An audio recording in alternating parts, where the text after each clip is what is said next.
Hey, what's up, everyone? Welcome to Real Talk Real Estate. I'm David Greene, here with the David Greene Show live for y'all. Hope you're all doing good and had a great 4th of July weekend. We had a little bit of drama. Sorry about that. We had a little bit of drama going on as Elon Musk has either officially or unofficially launched a third party to the democratic system. And the economy seems to be in worse condition than anyone's talking about, as everyone's kind of throwing the whole AI smokescreen out there, and all the talk about Israel, whether you love them, whether you hate them, seems to be dominating the news cycles. And no one's talking about the thing that I think is the most pressing issue in the country right now, at least in the economy, which is the economy. I'm very worried about the job situation that we're in. Microsoft, I believe I heard, just laid off 9,000 people, barely made the news. I think Xbox and PlayStation both have plans to lay off a lot of people, and it's not being talked about, which is why I'm talking about it here. Because if you're a real estate investor, if you own property, if you're thinking about buying real estate, you need to be thinking about what area you're buying in. I don't see Seattle getting devastated anytime soon, but I am less bullish on Seattle than I am other low cost of living areas. So I've said it before, I've said it again. Don't say Uncle David never took care of you. I think you should be buying in low cost of living areas. That does not mean low income, but low cost of living. And I think we're going to see a lot of migration happening from the edges of the country closer to the middle. That said, got a couple of videos that I'm going to jump into right now. Let's talk about what's going on with the economy, what's going on with interest rates, and what's going on with migratory patterns. Major indices come off their worst day since about the middle of June. Joining us here at Post 9 this morning is Citi's research head of global strategy, Rob Rowe, once again with us. Welcome back, Rob. Good to see Carl. you. Thank you very much. Hi, Courtney. The president says August 1 is the date. Remember, as you're listening, if you're here live, let me know in the comments what you're thinking about this and what questions that you have. We cover them live on the show. And if you're listening to this after it's already been put live and it's been put up on YouTube, make sure you comment as well.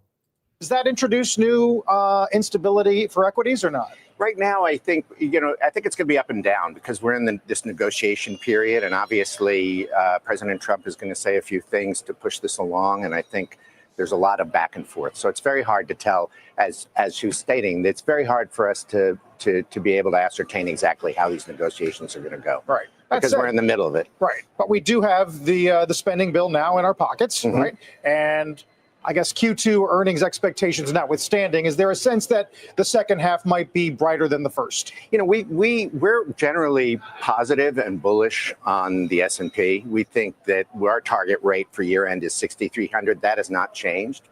And that assumes a number of things. We do think it'll be volatile. It'll be going back and forth as we hear about the effects of things from the bill as well as tariffs. When you think about it, we're already kind of estimating a 15% effective tariff rate overall. That includes a good negotiation period for the USMCA, which are our two largest trading partners. And right now, their tariff rates are single digits. So, we think that, a lot of the countries may come out in and around a 10% tariff rate or maybe a 20% tariff rate. And the one thing we would worry about is any additional sectoral tariffs, which could drive that to a 20% effective tariff. That's sort of what I was wondering, is how likely could sectoral tariffs be, especially now, as Carl mentioned, we have the spending bill that's been passed. I mean, we have to pay for this in some way. Are we looking to increase tariffs to raise that revenue? Yes, and actually some of the CBO projections would state that, if we had tariffs in and around the level I was mentioning, that could actually cut the deficit by 0.5% to say 1%. So, that's a possibility. Although what I worry about is if you're looking over a span of 10 years, I don't know that you'll consistently get those revenues going forward as other countries work around these tariffs. So I don't know that you'll consistently get that. So, nothing is written in stone. As the president obviously is just now saying that this August 1st is a deadline, does that change your trading outlook, movement of equities between now and August 1st? I mean, I think extending this deadline is actually a positive. It means that there's still negotiations going on. And, the original argument was that we were going to have that deadline now. And 90 deals in 90 days, which, as Carl pointed out earlier, did not happen. Right. I mean, 90 deals, 90 days, just you wait. You still have days to negotiate this, so we'll see. They're giving a little extra. I always felt that if their negotiations were going in a forward manner, that you would see some of this extension happen. I didn't think we would hit this deadline. Meantime, I think I should probably do a little bit of research on this, but my understanding is that most deals like this take years to do historically. Like literally countries will negotiate with each other for years to come up with some kind of a trade deal about who's going to charge who, what percentage of tariffs and what things they're going to charge this for. And Trump's trying to do this in 90 days with every country at the same time. It's a little ridiculous that we're being critical that he didn't get it done when it's not something he has full control over, because the other countries get to do it also. You also got to think about the way that deals are done. And if you're a real estate investor, if you're a real estate agent, you understand this. People make up their mind about what something is worth based on what other people paid. It's called the comparable sales approach. If you think about it logically, it's absolutely asinine. It makes no sense that we're like, what did they pay for their house? Okay, I'll pay that for mine. But that is how we all make decisions. Like think about you're happy with your boyfriend until you find out that your friend has a cuter boyfriend, and all of a sudden you're not happy with your boyfriend anymore. That's how this stuff works. So a lot of the countries that we're negotiating with, they don't want to make a deal until they know what every other country is going to do. So everybody kind of delays, holds off. Somebody makes a deal, somebody else makes a deal, and now you've got a baseline established, and they move up and down off of that baseline. So if you're in a better position, you get a little better deal than them. If you're in a worse one, you get a little worse deal than them. If you're in a really bad position, you get a way worse deal. But you need a baseline established before other people will feel confident that they made a good trade deal with the US. And you typically will just see a lot of nothing happening, and then something happens, and then all the dominoes fall, and it happens really quick. So if you're watching this and you're getting discouraged from what you see on the news that's being critical of the situation, I'm not going to tell you how to feel, but I will advise you to just be a little patient. Just wait and see. If you were in the president's position, or really it's not even the president, it's his cabinet or the people making these decisions, you would be doing the same thing as them. You wouldn't know what to do. You'd be offering something to the other side, and they'd be talking to their boss, and then they'd be talking to the delegates of the other countries and like kind of telling them what's going on, but kind of not telling them what's going on. And you'd be trying to figure out how much of what they're telling me is real and how much of it is BS because they want me to make a worse deal so they can make a better deal. That's how these things work. And if you've ever been in negotiation for a house, it's just that with like 4 extra dimensions of complexity, but it's the same theory, same principle. your house view is that the Fed will be constructive. I think you're a September cut? That's correct. Right. And we have 3 cuts for the year starting in September, because we do think that you're going to see a slowdown still, not a recession, but a slowdown, probably a slowdown to about 1% GDP, real GDP growth, Q over Q, fourth quarter. Right. What drives that slowdown? A slowdown in consumer spending? I think it is a slowdown in consumer spending. I do also think that the labor market is showing a lot of signs of a lot of cracks, although it's been resilient. I mean, it was a positive, jobs print, even though underneath it all, there's a lowering of the participation rate. We're seeing people leave the job force. That could also be as a possibility of immigration. But you are seeing a lower participation rate, although you also saw a lower unemployment rate, which is probably driven by the participation rate. Jobs, though, even though that was a positive number, were mostly confined to healthcare and to government jobs, believe it or not. So, we still think there's cracks that we're seeing here. If inflation cooperates, and that's a big if, right now it's dropping. So I don't think anybody expected the inflation rate to be at 2.7% core PCE right now. We expect that to go to 3.1%, mostly on tariffs by the end of the year. And I think that that's what's holding the Fed back right now a little bit. So you do think CPI rolls a little higher, but that the 10-year ends at 4.1? That is predicated on Fed cuts. On Fed cuts. Yeah, exactly. Now, that doesn't mean that the curve flattens either. We think the curve will remain steep on deficit concerns. All right. That's our first video. Looks like there's some progress that's being made here. Let me know if you guys are watching this live in the comments, what you're thinking and what you want me to cover here. And let's get to our next video.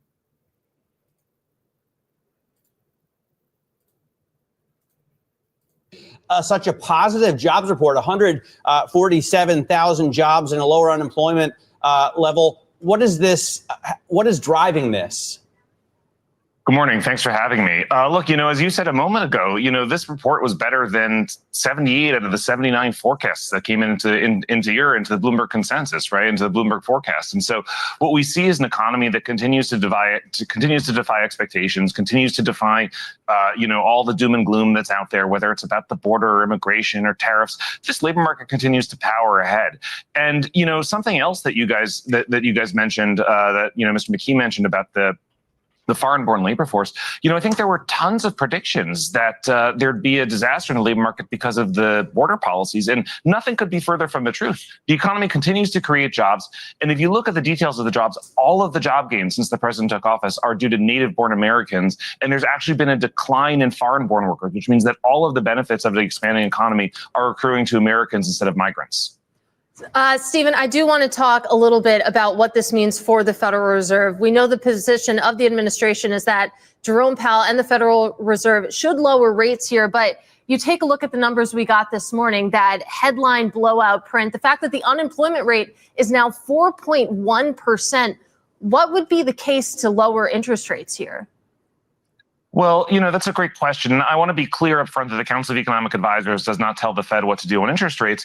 But nevertheless, I talk about the economy. And, to me, it looks like an economy that's normalizing. This is a normalized pace of job creation, a normalized labor market. And the inflation rate has been running at a 1.5% rate since, the headline CPI has been running at a 1.5% rate since the president took office. So that's an economy that's normalized and is sort of maybe even running a little bit below where the Fed would normally think about inflation ideally settling. And they've asked Trump about this, and he is under the impression that inflation is coming down. Obviously, it depends how you measure inflation. And if you're trying to understand what that means, there's two ways to measure it. One measures in like the price of goods themselves. That's the consumer price index, the CPI that they're talking about right now. The other measures, that's more of an impact of the effect of inflation. Inflation itself is probably more accurately measured in the monetary supply. How many theoretical dollars are floating around in the digital ether that can possibly be used? And the more dollars there are, the less they're worth. So the more it takes to buy something, so the higher the price of something goes up. And Trump has stated he believes inflation is coming down, as in the CPI, like prices are coming down, because he has found a way to make energy cheaper. And part of the big, beautiful bill is to shift government funding, maybe you could say, away from green energy sources. So this would be like electric vehicles, solar. This is where everybody gets triggered, because if they like that stuff, they get mad that I'm even mentioning that this is what's happening without taking a side, but they just want you to think like them. And there's a lot of criticism about those forms of energy. They just don't think that they're effective. They're not efficient. It's one of those things that in theory sounds really good, but in practice, it doesn't do much. In fact, there's a lot of studies that have shown that solar energy actually harms the environment quite a bit. And the electrical energy is not practical because it takes too much money and like resources to build the systems to power things with electricity, which is why gasoline, fossil fuels, internal combustion engines, those are cheaper and less harmful on the environment, is what the critics believe. And Trump's bill is moving the resources away from what I just mentioned towards coal, towards drilling, and maybe towards like some more of the harnessing of our own natural resources like lumber, so that we don't have to bring it in from from Canada, the other sea country, because we can make it ourselves. So if they don't want to negotiate with us, if they want to still charge us tariffs, but they don't like that we put tariffs on them, and they don't want to play, well, the only reason they have leverage is because they've got the lumber. And the way Trump thinks, if you want to understand what he's doing, if you don't want to understand what he's doing and you just want to yell and scream, go ahead and leave me a comment telling me how you're mad because I told you that it's good to think like how he thinks. But if you're interested in being a sane, rational person and you just want to understand, well, why does he do what he does? He constantly uses this phrase, they don't have the cards. We have the cards, or they have the cards, right? In this case with Canada, he knows they have the cards when it comes to lumber. So the way his mind thinks is, how do I take away their cards? Well, if I don't need their trees, if I can get it from our own country, then they can charge whatever they want in tariffs. We don't care because we're not getting the lumber from them. We're getting it from here. So now it'll be cheaper because we don't have to pay their tariffs. And we can make jobs in America to cut down and process our own trees. We can start businesses here. we can collect taxes from the companies that are doing the lumberjacking or whatever it is. It helps the American economy, basically. Now, that takes time to put that into place, and you typically need to have some form of incentive for business owners and companies to start in that way. And then you need to look at regulation that prohibits it, and you probably need to come up with some way to make this sustainable, which would be, instead of just cutting down the trees we have, how do we plant new trees so that we can make this a common thing? That's how the president thinks when he's negotiating these things. He thinks, well, okay, you've got the cards there. How do I take them away from you? How do I get the cards? So now you have to negotiate with me, and I can get a better deal for America. And by the way, if you're listening to this and you live in America, it's being done for you. These are deals that we're putting together for American citizens and American taxpayers, so that we theoretically don't have to tax people as much. Or if we keep taxing them the same, we can pay down the debt, or we can spread that money around for better purposes.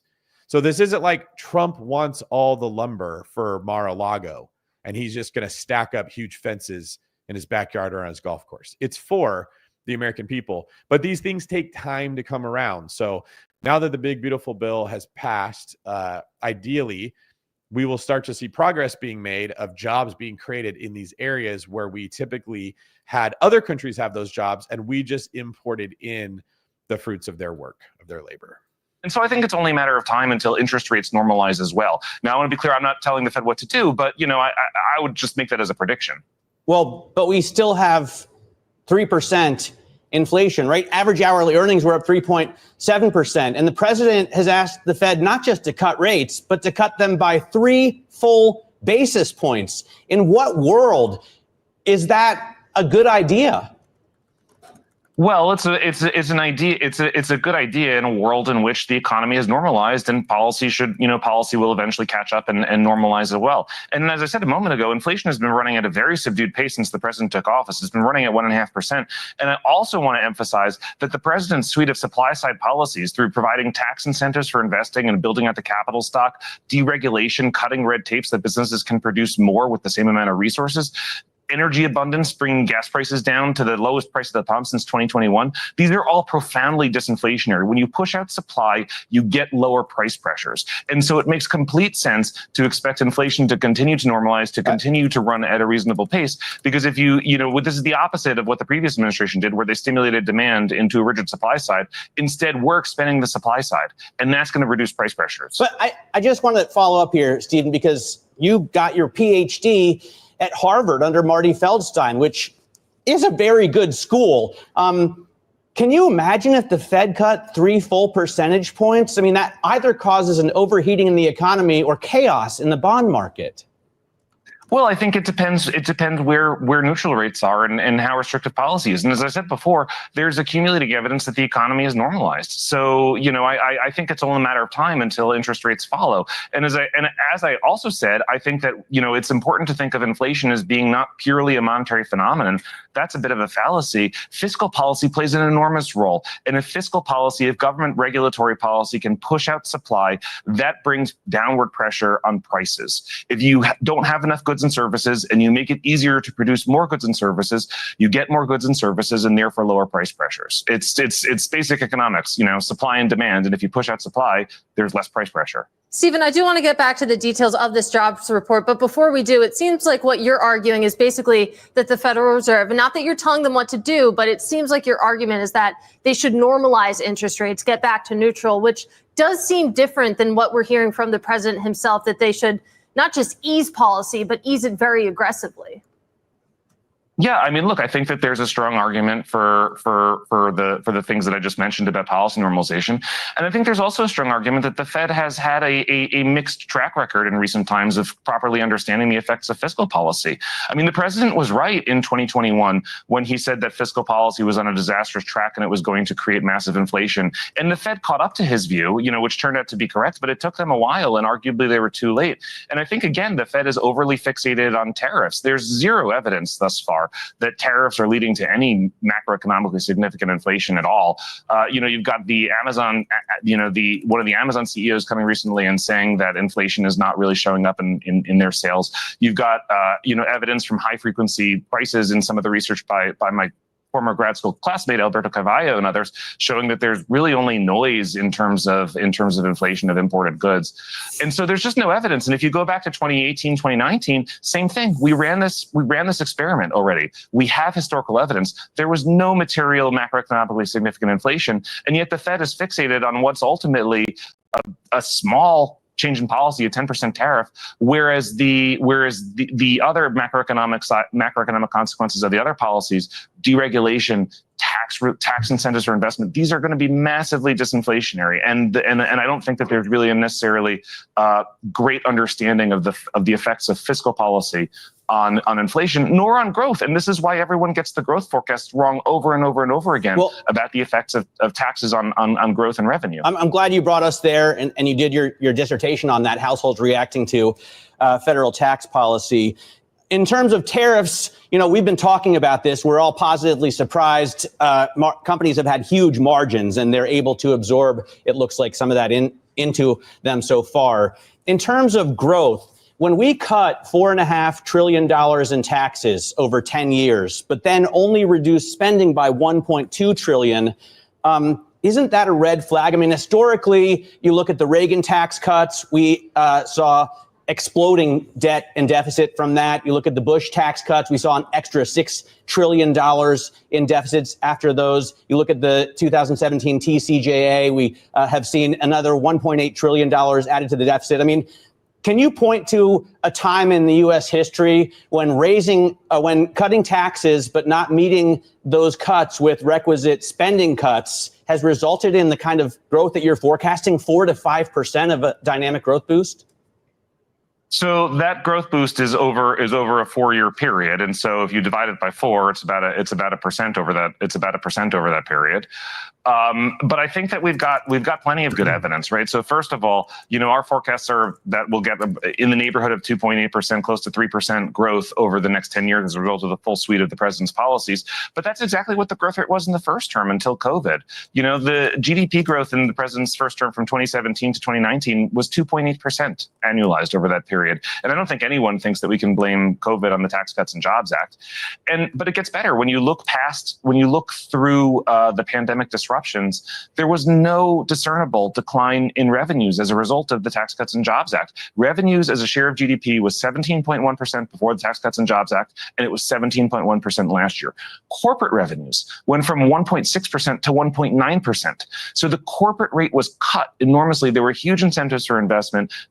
There were, reductions in statutory and effective rates, and yet corporate revenue increased as a share of the economy. And this is exactly the type of activity that you want to see when you think that tax cuts, when you think that deregulation, when you think that energy abundance, when you think that all of these things are going to boost economic growth, and that brings in more revenue.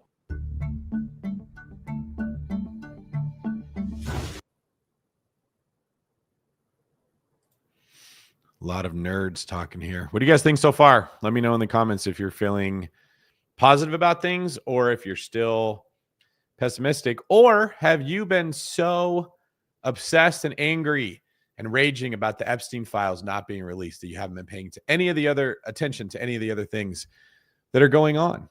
Let me know what you're thinking. Alley Cat says the Federal Reserve just provided over 11 bees. 11 different bees. Were they honeybees? Were they wood bees? Maybe they were billions. In one-day liquidity to the overnight repo market, signaling that banks needed the injection to keep their balance sheets healthy. What do you think could be making banks' balance sheets unhealthy, folks? It would be a bank run, or it could be foreclosures that are already happening, and you're not hearing it being talked about. I think we're about to see a lot more foreclosures coming, mostly because there's not a lot of people that want to buy the houses, and Trump is screaming at Powell to lower the rates. And Powell is saying, you can't tell me what to do. I'm a Keebler elf. Christopher Lloyd says, I have been wondering how the bond market would react to a cut. We may be finding out soon. Let's get to the next video.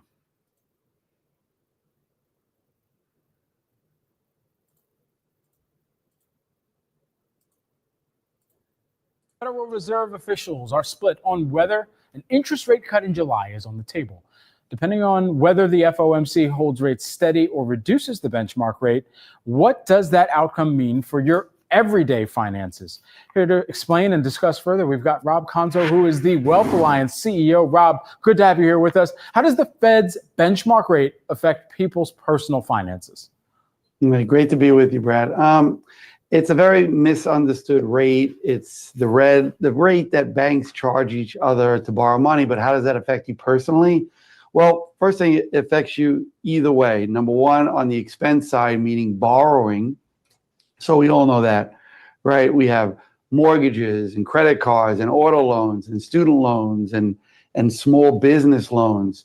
So when the Fed sets a rate, right now it's between 4.25% and 4.5%, well then all the banks look at that rate and decide where they're going to charge you for the debt side of it, your expense. And let's not forget, half of the American economy is small business. So when they have to pay more for lines of credit and loans, well, it hurts them, they hire less, and it's a problem for the economy. So that's why everybody wants the Fed to lower rates. So Rob, let's get specific.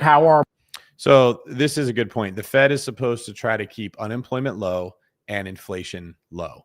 They typically do this by adjusting interest rates up or down. If you adjust the rates upward, it keeps inflation down, so you don't have a problem there, but it's more expensive to borrow money. So it's harder to start a business. So companies generate less revenue, so they need to hire less people. So you have more unemployment. And then you have the opposite problem in reverse. If you lower the rates, it's easier to get employment going on because companies have more revenue coming in, they're borrowing more money, people are spending more money, but then you get inflation. So they just do this boring seesaw where they try to raise rates up and down, and you always have the same results of trying to create some kind of equilibrium. Are mortgage rates impacted by the Fed's next move? And what does does a cut mean that we could see lower mortgage rates as well? Yeah. So the longer you go out with lending, the longer other factors are involved. I'll give you an example. Let's talk about money markets. That's money you're earning. Well, that's every single day, and all that matters is what the Fed is going to charge and what the bank wants to make. And there's a rate. A mortgage, money, expense you're spending. Well, that's different. Now suddenly the bank goes, all right, let's see what the Fed is going to charge, 4.25%. Okay. Now, you want to get a mortgage. So the Fed rate is one aspect. How much of a mortgage is the second. How long are you going out? What's your salary? How the house is valued at? So the longer the debt, the more Fed rates, the more your personal stuff gets involved and muddies the water between just the Fed rate. So the Fed rate is just a little part of it when you're going out longer. You know, while we have you here, now let's go to credit cards. Say, you know, maybe not me, but somebody I know has a lot of debt and racked up here. Will a lower benchmark rate from the Fed mean that I have to pay less interest, perhaps? Great question. The credit card one is the one that's a little unique in the sense that credit card companies charge upwards of 15, 20, 25% in interest. And you're saying to yourself, well, how could it be so high? And it's so high because credit card companies want to make a lot of money. So at the end of the day, there's so much leeway in the credit card company. You would think if the Fed lowered rates, you would see credit card rates come in as well. That may not be the case. Some credit card companies just hold it steady. And it is what it is. Give you another example. Sometimes, forget credit cards. This is a solid point. It's easy to assume that if interest rates go down, that means that the interest on credit card debt would go down. Here's why that's not always the case. The company issuing the debt on the credit card, just like every other company, they don't really care what the Fed sets the prime rate at. They care what you'll pay. So they'll charge you as much interest as they can get away with. What stops them from doing that is competition. So if some other credit card company says, hey, we'll charge less, well, then everyone goes there. Now, the original credit card company has to lower theirs to keep up. Same with mortgages. Banks would love to charge you 70% if they could, but you'd go get a mortgage from someone else that's cheaper. And that competition is what ultimately determines rates, is like, what can we get away with based on what everybody else is doing? So it's not always something where if they lower the Fed rate, that means all the other rates will adjust automatically. That's kind of more stubborn. In fact, the Fed rate that they're moving up and down is really just the rate that banks charge when they lend each other money. It has nothing to do with us. But so many of the interest rates across our economy are tied to that. They use that as a benchmark, or like I said earlier, a baseline to determine what other rates should be.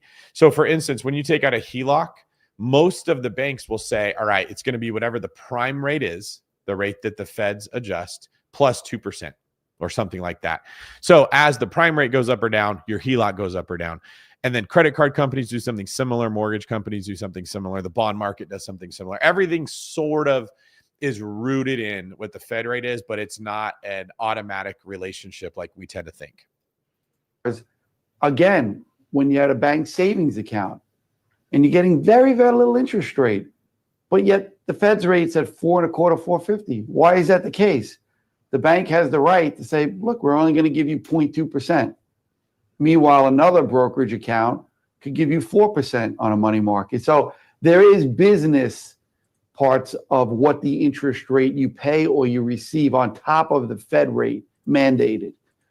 What about savings vehicles like CDs, certificates of deposit? How are they impacted depending upon the Fed's decision? So CDs, savings vehicles of all sorts, money markets is a standard one. Bank savings accounts, people know. Again, there's two aspects of it.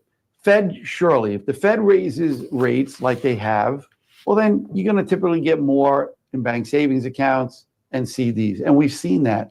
People getting 5% in CDs. The Fed starts lowering rates if they do, and we don't think they're going to be doing that this July, but a good chance they could be doing that in September. The Fed starts lowering rates, you'll see those CD rates and savings rates come in. And that's why a lot of financial advisors are saying, hey, you may want to lock in a longer rate now while it's still high before the Fed cuts. And finally, while we have you here, Rob, when the Fed finally cuts interest rates, should you adjust your should you adjust your financial plans, things like your budget or borrowing, or should you just stay the course? Now, it's a very good question, and it depends really. And a lot of answers to financial questions are it depends, unfortunately.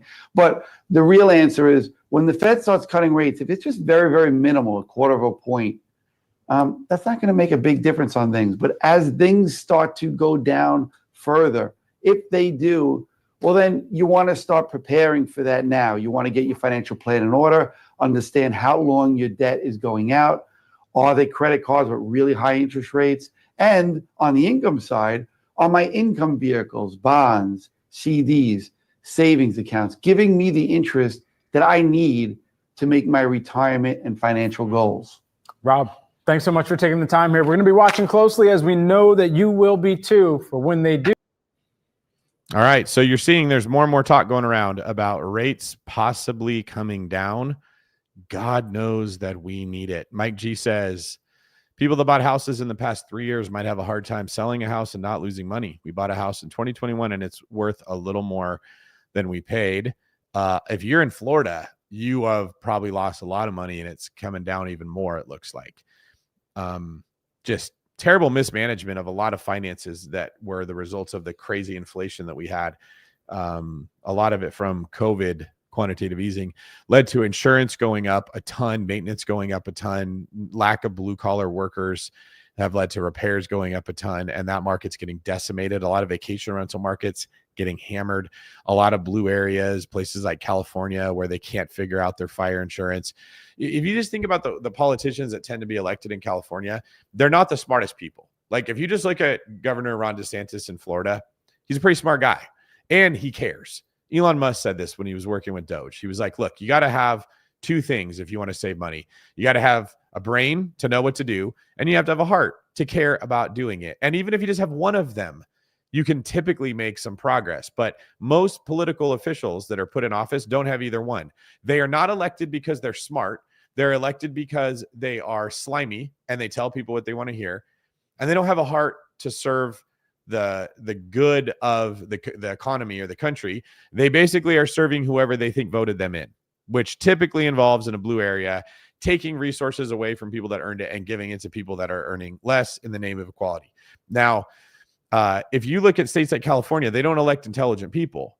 they elect slime balls, which is why the state is in trouble. If you look at states like Florida, they do elect intelligent people, so they typically don't have those problems. That's why people are moving there. You can't fix these problems like fire or homeowners insurance in California with all these fires going on unless you have smart people and they have to care. If you don't fix that, people are going to keep leaving California. They're going to keep going to states that do have smart people that are in office, and real estate values will reflect those decisions as that affects supply and demand. All right, we got one more video. Developers and landlords are scrambling to support a mayoral candidate who can counter self-described Democratic socialist Zoran Mamdani after his shocking primary win last week. So Mamdani's policies include a rent freeze on roughly 1 million rent-stabilized city apartments and building 200,000 publicly subsidized affordable housing units. Mamdani's website acknowledges the $100 billion price tag over the next decade while proposing steeper taxes on millionaires and corporations to fund it. Well, wealthy New Yorkers are now looking at backup plans should Mamdani clinch the mayorship. Florida Governor Ron DeSantis, he weighed in. Here's what he wrote on X. Just when you thought Palm Beach real estate couldn't go any higher. Let's bring in the Peoples Corporation founder, chairman, and CEO, Don Peebles, who luckily I've known you, sir, for almost 20 years, and you've always called New York and Florida your home. I can't tell you right now how many real estate people are reaching out to me in Florida saying, here we go again. Well, it looks like de Blasio all over again. 2013, there was a big panic in what was going to happen in New York City when a progressive mayor was elected through the Democratic nominating process. And ultimately, de Blasio's 8 years moved New York City back, but it didn't end up in a catastrophic event. But there was a lot of shifting in terms of businesses and entrepreneurs down to South Florida, and then it was accelerated by the pandemic. I think this time around, we're going to see a bit of the same, but the ambitious plans of Mamdani, who has not yet clinched the Democratic nomination yet, and they're still counting votes. So, but ultimately, I think he will, and then there'll be a robust general election, unlike in 2013. Well, you know, we had former Lieutenant Governor Betsy McCoy with us yesterday, and she and many others in the city are forming these coalitions, whether it is with Jewish groups or it's with business people, corporate types, or in particular with real estate groups, because they know that you've already got these buildings in New York City that have value issues because of empty office space, for example. This kind of leads me into what we're seeing happen in the city, and we saw this in the pandemic. The Journal's got out this new piece, and it's called "Turning New York Offices into Homes Finally Works." Now there's a rent freeze catch. The writer points out Zoran Mamdani's policies could hurt a promising source of new housing supply.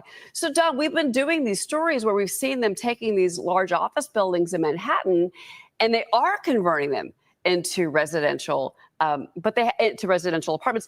But they've got to have some subsidized housing, you know, that rent stabilized housing. His policies, the Journal points out, would quash all of that. It would stop it all in its tracks. Yeah, we've launched a fund actually to convert commercial office buildings into residential use and other alternative uses from Boston all the way down to Atlanta. And then, of course, on the West Coast. New York still is a challenge, whether it was Mamdani or whether it is Eric Adams or could have been Como. The challenge is that the cost consequences to convert these buildings is still significant. But additional headwinds, from an administration that's going to increase taxes in the places that they can do it, which are going to be targeting commercial real estate taxes, I believe, are going to be one of the sources. That's going to slow things down. But what New York is short of is 500,000 affordable houses. And it's also short another 500,000 of work. Have you guys noticed how often we have to hear people talk about there's a shortage of affordable housing? What is affordable housing? Is that just cheap housing? That is a dog whistle when people say this for government subsidized housing.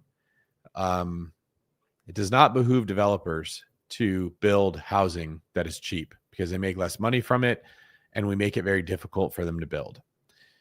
If cities wanted more affordable housing, They would incentivize builders to build homes, and they would make it easy for them to do it.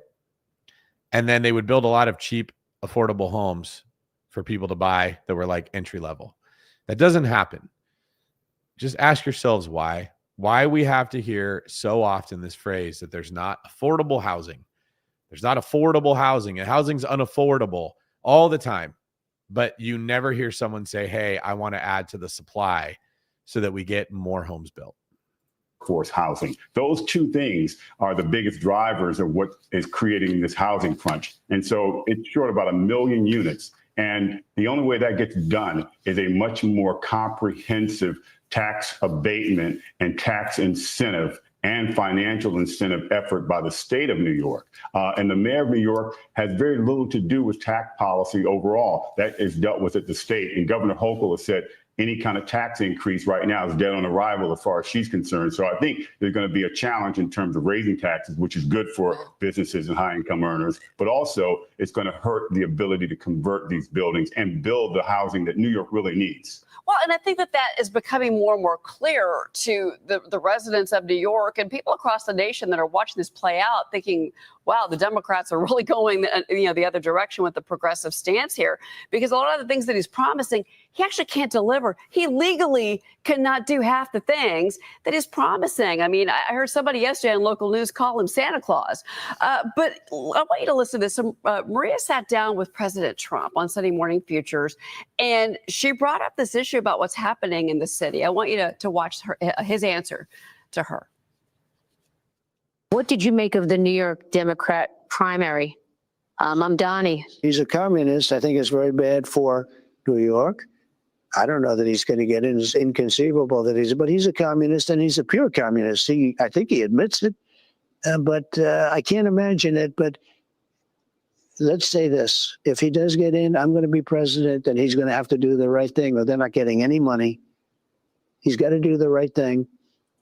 It's shocking that I would have assumed that I used to say we will never have a socialist in this country. No, but we'll have a communist. I mean, he's a communist and going to be mayor of New York. So I was very surprised when I said, I never heard of him. This is President Trump, a New Yorker. Don, your reaction?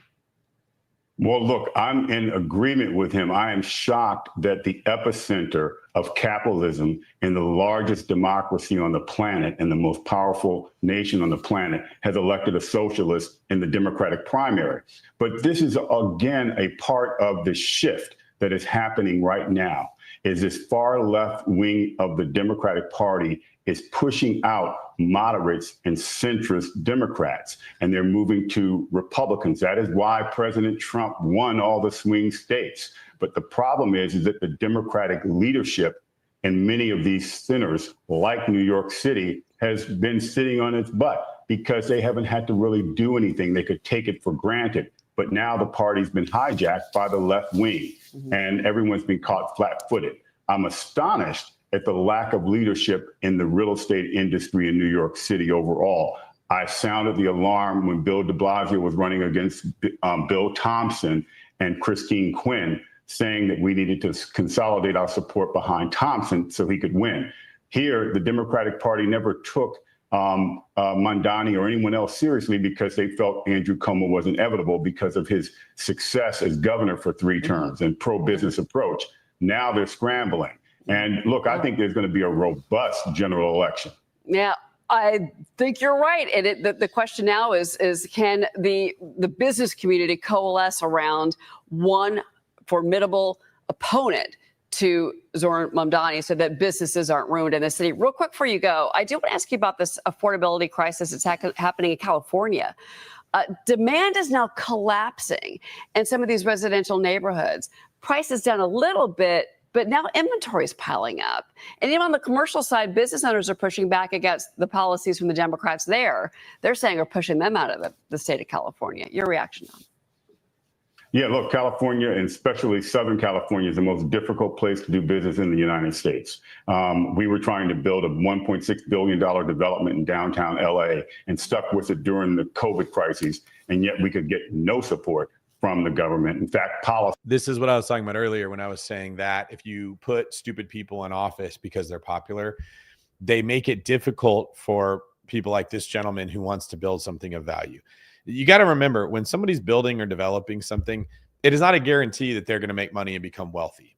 We tend to look at it this way because for the last 10 years, we printed a ton of money and most people succeeded at what they did because they had this huge wave of inflation behind them that made it easier to succeed. But that's not normal. When you let somebody develop something or build, they're also taking a risk. It could fail and they could lose all their money. They could lose all their investors' money. It can fail too. Real estate sometimes fails. Treating real estate investors like they're this big juicy berry that everybody can just suck on and get like fed from, rather than the fact that they are walking this precipice that could easily have them fall off the other end, is foolish. And we've done this for a long time. It's like, oh, you want to come in and you want to develop the area. You want to make it nicer. You want to bring something of value into the community that's going to create sales taxes and create jobs. We don't want that. We want to make it hard for you. You got to pay extra. And you need to bow down and kiss the ring of the bureaucracy that's in place. And if you want to do this, you got to pad the pockets of the city officials. That's what happens. And they make it almost impossible for people that have good ideas to even try. And they may try and fail. If we accept that failure is a part of investing in real estate, we should be incentivizing people to do it, not punishing them and treating them like they're greedy, terrible people that need to be controlled because they want to go invest their money into making something nicer. And this is what we're seeing right now. California has just been punishing anyone that's successful and taking away a lot of their profits and giving it to the people that are citizens there that are not successful. And what do those people do? Do they save it? Do they go invest it themselves? Do they go get an FHA loan and go buy a rundown house and fix it up with their own labor and create some equity for themselves and add value to the neighborhood and increase the value so when they sell it, there's more property taxes to be collected? That's what you want.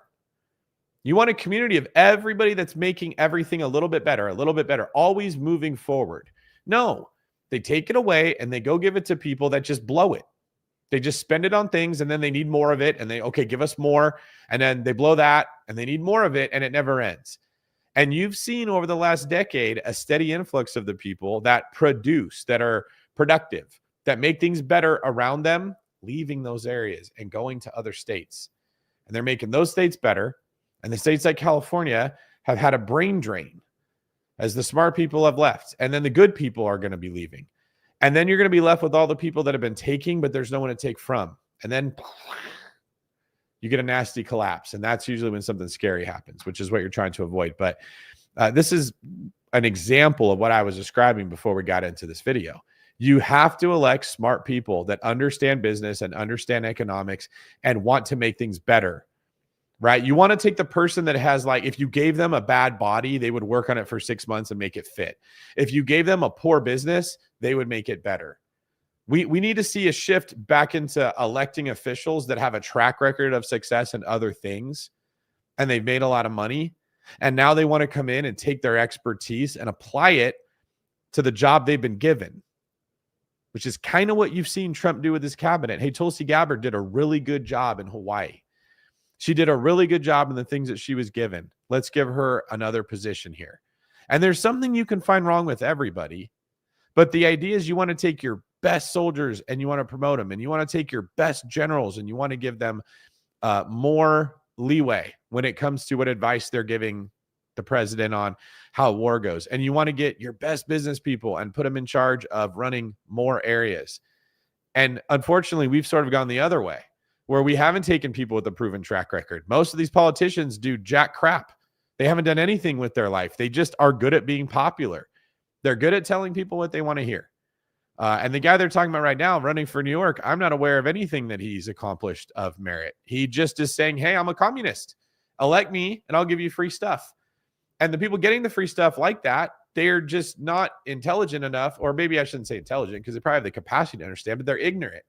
They don't have the knowledge of understanding that that free stuff is coming from somewhere else. It's coming from people that had to work and go earn it.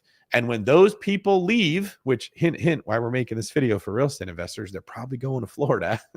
If you can hang on over there, you may see a resurgence if this guy gets put in place. A lot of New Yorkers are like, nope, I've seen that communism creates poverty. I'm going somewhere else. I'm getting away from it. you almost guarantee that you will run it into the ground. And then what happens is all those people that ran New York into the ground get hungry and they get scared.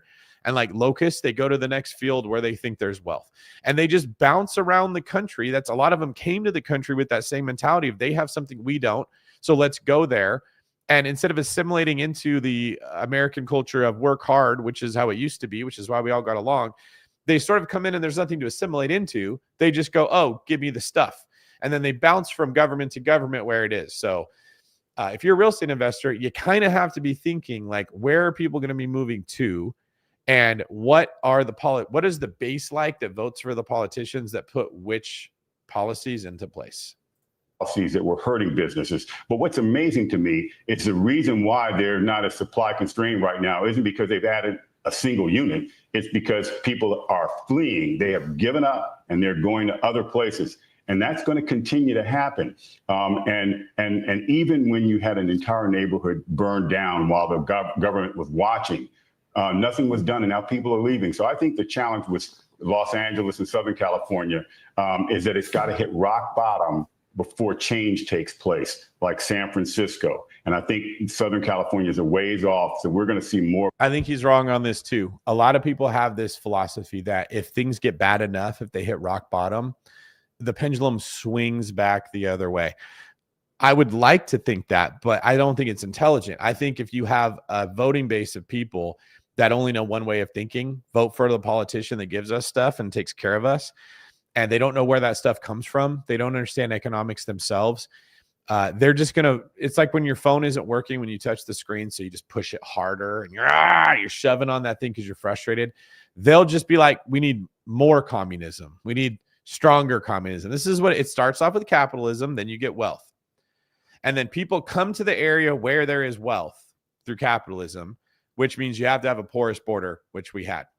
They come into that environment and they start voting to move the wealth away from the people that have it, and they call it equity. They'll call it your fair share. They'll give you fancy marketing names, but it's just a way to get resources away from the people that contributed it, which would be fine, except for the fact that it affects people's motivation to create wealth if you keep taking it away. And that's socialism. That's what you get. You basically get an environment where you've taken away the motive of the capitalist to create the wealth. And now you're all sharing something that slowly just becomes nothing. And then people don't want to go to work because there's no reason if you're going to take away what I did and give it to somebody else. And so then you have to force them to work. And so socialism turns into communism. This is where instead of having the carrot of capitalism that motivates people to work, you have the stick of communism where you go punish them and you go whip them to make them do the work. That's the only way that this plays out. It's the same scale, right? And if you think like, well, if it gets bad, if California gets bad enough, it hits rock bottom, the only way that happens is if the people that vote for that leave. Well, how bad does California have to get before people leave and go back to another country, like a third world country where they probably came from? I don't see that happening. It's not very likely, right? So you probably don't see this thing bounce back. You just see the people leave California and go to wherever the wealth is. And then those states have this problem of like, hey, we don't want all of those people coming here. We want people coming here that want to work, that want to contribute to the team. We don't want people like, hey, you just won the championship. I want to join the team because you're really good and I don't have to try as hard. That's sort of the economic challenge that's facing America right now. But it's not framed the way that I'm saying it. It's framed like people just want to come for a better life. Now, I think that's great. Because if they're coming here wanting to work and earn a better life, there's plenty of things that we need done. And those people are typically welcome with open arms. Those are not the ones I'm concerned about. I'm concerned about the people that are saying, hey, I'm coming here. I didn't work where I came from. And so no one took care of me. Now I'm going to come here and I'm going to not work also, but you guys have more. So there's plenty to share. Let me keep voting for the politician that makes sure you give it to me. And if you're one of those people that are listening to this, you're probably feeling a little bit angry, a little bit triggered. I'm sorry. That's not the intention. But I just want to ask you, is what I'm saying not in your best interest too? Because if you keep voting for people to give you free stuff, you're probably not following me if that's the case. But in case you are, please do so. There comes a point where there's no free stuff to give you anymore because the people that were creating the wealth and earning it stop. And if you're thinking like a child thinks, like mom and dad just have money everywhere, that whole, do you think money grows on trees, right? We kind of treat the government like they just have money. They'll just print more money. Money is not a thing that you print. Money is just this magical force that we created as a figment of your imagination to convince people to go be productive and do stuff. And if money stops being effective, if the magic wears off and people don't go produce things anymore, there's no food to give you. There's no medicine to give you. There's no person willing to administer that medicine to you. There are no schools to send your kids to learn, because there are no teachers that want to go and teach kids anymore. And there are no tablets or books being made because no one wants to make them. Because if people stop caring about money, they stop caring about working. And that's what we all need to be afraid of. That's what we should be terrified of. What if this spirit of despair settles over the country because the scales tip too far away from being productive and into just being on the side that wants to take? And we can learn from this by looking at these individual examples of states or cities where that has happened. Or an exodus out of California because the quality of life is diminished as well. Don Peebles, it is always so great to speak to you about, well, one of my favorite topics, and that is real estate. Wow, what an incredible turn we're seeing across the country here. Sir, thank you so much for being here. All right, folks, if you haven't caught on so far, this is very concerning if you're in the world of real estate, but not just that. It's very concerning if you're paying attention to the economics of the country as a whole. If you're someone that likes to have food to eat, you want jobs for people to have. I'll be making some videos in the future talking about job losses, because if you weren't scared enough, I guess I'm going to have to scare you some more.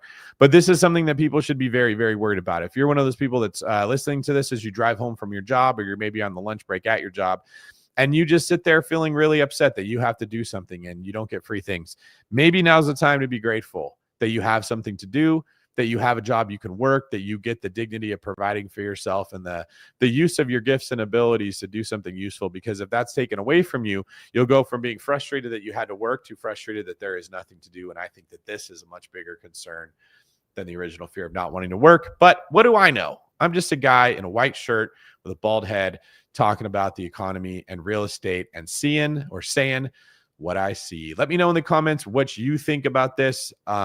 Do you think I'm calling a crash too soon? Do you think we're all going to be fine and I sound like Chicken Little screaming? Or did all those years of me saying, hey guys, buy, the economy is ramping up, they're printing tons of money, you need to get some buoys in the water as the tide rises, did I call that right?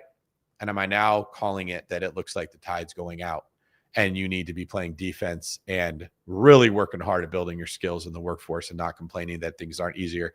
Let me know. Make sure you subscribe to the channel so you can see future episodes of The David Greene Show when we go live, and share it with your friends. See you guys later.